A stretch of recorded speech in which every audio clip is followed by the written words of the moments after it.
A few years ago, I read something my sister Melinda wrote on her website at the beginning of a new year.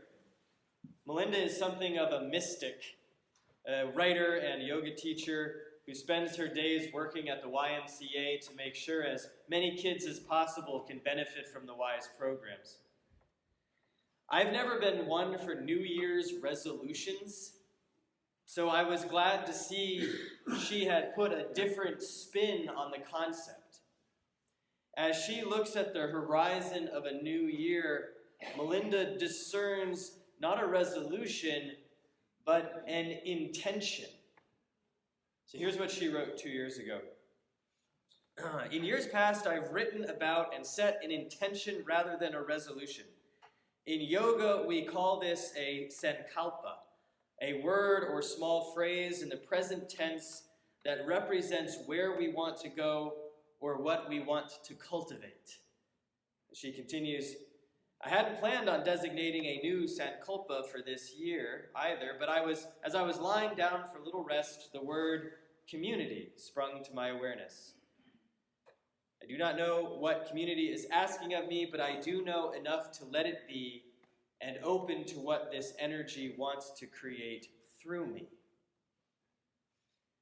As we enter a new year, I offer you my sister's wisdom.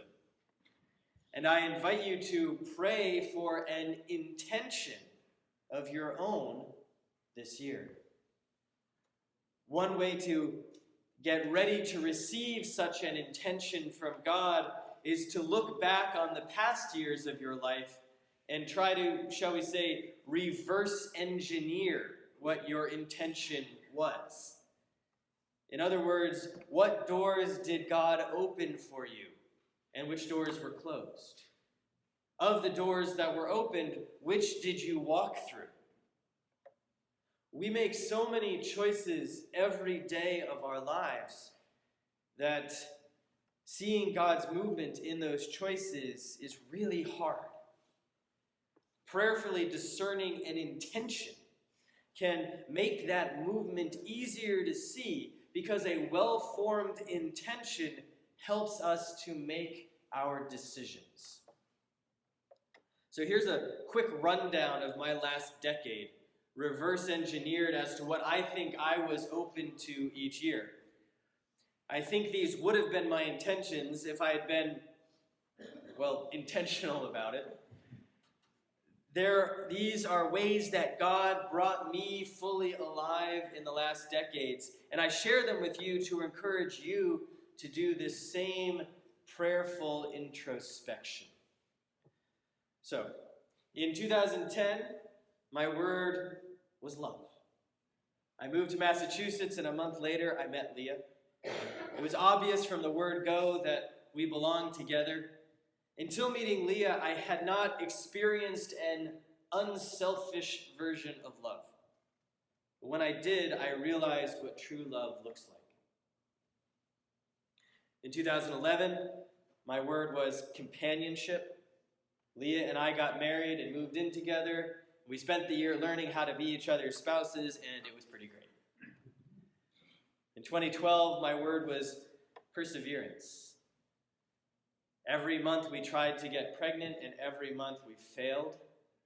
We cried a lot that year and wondered if our dream of having children would come to pass in the way we envisioned it. In 2013, my word was possibility. We met with a fertility doctor who assured us there was indeed something wrong. It just wasn't bad luck that we hadn't gotten pregnant. We began fertility treatments, and at the same time, I began interviewing at a church in Mystic, Connecticut. This one. Just make sure you know which one. The day after Chris Barnes invited me to be your rector, we had a special medical procedure, and 2 weeks later, we heard 2 tiny heartbeats on the ultrasound. In 2014, my word was new life. We moved to Connecticut and waited for the babies to arrive. They came at the end of July, and our world changed overnight.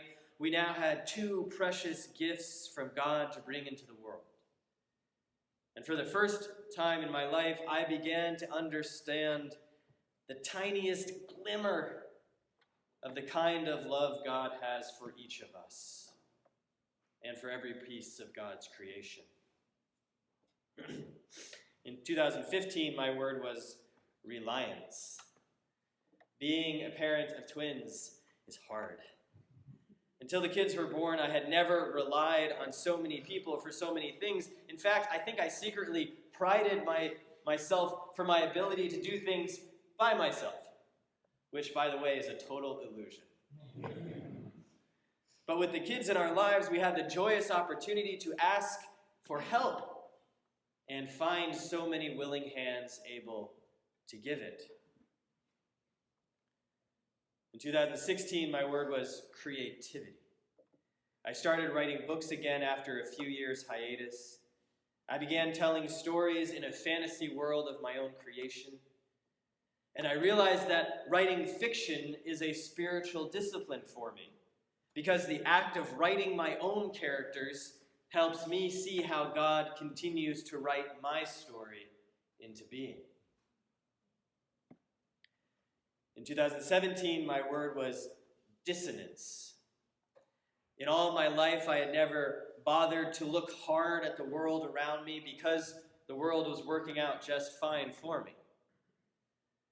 But I went searching for answers in the wake of the presidential election, and I discovered how blind I had been to unjust power structures and systems that privilege certain identities.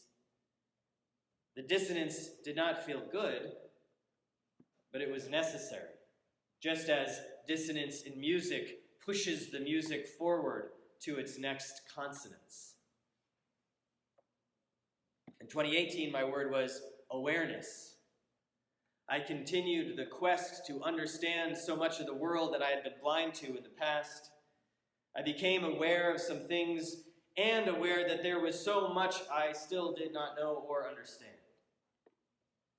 My study continued, especially in the realm of racism and white supremacy, and how my life intersects with those cultural evils. In 2019, my word was silence. I had so many new worldviews and causes for action trying to integrate themselves into my person that the only way to address the world was to come from a place of silence. Silence allows me to come into God's presence without the need to judge or decide, but just to be. To be. For 2020, I am still discerning what my word will be. I think it will be peace. Peace in the way Dr. King defined it when he said, peace is not merely the absence of some negative force, war, tensions, confusion, but it is the presence of some positive force, justice, goodwill, the power of the kingdom of God. So I hope you will try this exercise with me this year. Here's how Melinda invites us to find our words. She says, if you're into the idea of setting an intention, all you need to do is take a few moments to breathe, reflect, and listen. You could take a walk, read something sacred to you and journal, or not. Just be on the lookout for what shimmers. Finding an intention is more about receptivity than focus. That's important. We receive our intentions from God when we allow ourselves to be open. Living intentionally helps us make decisions that spring from God's movement in our lives. So this year, 2020, I wonder what your intentions will be. Amen.